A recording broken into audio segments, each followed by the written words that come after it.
ಈಗಾಗಲೇ ಗಣರಾಜ್ಯೋತ್ಸವಕ್ಕೆ ಕರ್ನಾಟಕದ ಟ್ಯಾಬ್ಲೋವನ್ನು ನಿರಾಕರಣೆ ಮಾಡಿರುವಂಥ ವಿಚಾರ ಸಾಕಷ್ಟು ದೊಡ್ಡ ವಿವಾದಕ್ಕೆ ಚರ್ಚೆಗೆ ಕಾರಣವಾಗಿತ್ತು. ನೇರವಾಗಿ ಕಾಂಗ್ರೆಸ್ನ ಸಚಿವರು, ಅಧಿಕಾರಿಗಳು ಅಥವಾ ಇನ್ಫ್ಯಾಕ್ಟ್ ನಾಯಕರು ಎಲ್ಲರೂ ಕೂಡ ತೀವ್ರವಾದಂಥ ವಿರೋಧವನ್ನು ವ್ಯಕ್ತಪಡಿಸಿದರು. ಈಗ ಇದೇ ವಿಚಾರಕ್ಕೆ ಸಂಬಂಧಪಟ್ಟಂತೆ ಮುಖ್ಯಮಂತ್ರಿ ಸಿದ್ದರಾಮಯ್ಯನವರು ರಕ್ಷಣಾ ಸಚಿವ ರಾಜನಾಥ್ ಸಿಂಗ್ಗೆ ಒಂದು ಪತ್ರವನ್ನು ಕೂಡ ಬರೆದಿದ್ದಾರೆ. ಗಣರಾಜ್ಯೋತ್ಸವದಲ್ಲಿ ಪರೇಡ್ನಲ್ಲಿ ಪ್ರಮುಖವಾಗಿ ಸ್ತಬ್ಧಚಿತ್ರಕ್ಕೆ ಅವಕಾಶ ಕೊಡುವಂತೆ ಮನವಿ ಮಾಡಿದ್ದಾರೆ. ಈ ಬಗ್ಗೆ ಟ್ವೀಟ್ ಮಾಡಿರುವಂಥ ಸಿಎಂ ಸಿದ್ದರಾಮಯ್ಯ 7 ಕೋಟಿ ಕನ್ನಡಿಗರಿಗೆ ಗಣರಾಜ್ಯೋತ್ಸವದ ಪರೇಡ್ ಬಗ್ಗೆ ಭಾವನಾತ್ಮಕವಾದಂಥ ಸಂಬಂಧ ಇದೆ. ಈ ಸಂಬಂಧದ ಬಗ್ಗೆ ವಿವರವಾಗಿ ತಮ್ಮ ಪತ್ರದಲ್ಲೂ ಕೂಡ ಉಲ್ಲೇಖ ಮಾಡಿದ್ದಾರೆ. ಹೀಗಾಗಿ ಈ ಒಂದು ಟ್ಯಾಬ್ಲೋಗೆ ಅವಕಾಶ ಕೊಡುವಂತೆ ಮನವಿಯನ್ನು ಮಾಡಿದ್ದೀನಿ ಅಂತ ತಮ್ಮ ಟ್ವೀಟ್ನಲ್ಲೂ ಕೂಡ ಮುಖ್ಯಮಂತ್ರಿ ಸಿದ್ದರಾಮಯ್ಯ ಹೇಳಿದ್ದಾರೆ.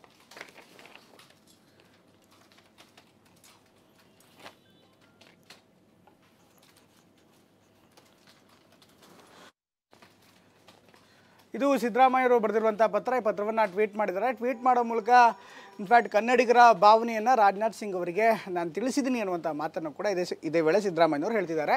ಇನ್ನು 7 ಕೋಟಿ ಕನ್ನಡಿಗರ ಭಾವನೆಗೆ ಧಕ್ಕೆ ಆಗಬಾರ್ದು, ಈ ಕಾರಣಕ್ಕೋಸ್ಕರ ಪರೇಡ್ನಲ್ಲಿ ಟ್ಯಾಬ್ಲೋಗೆ ಅನುಮತಿ ಕೊಡಿ ಅಂತ ಕೇಳಿದ್ದಾರೆ.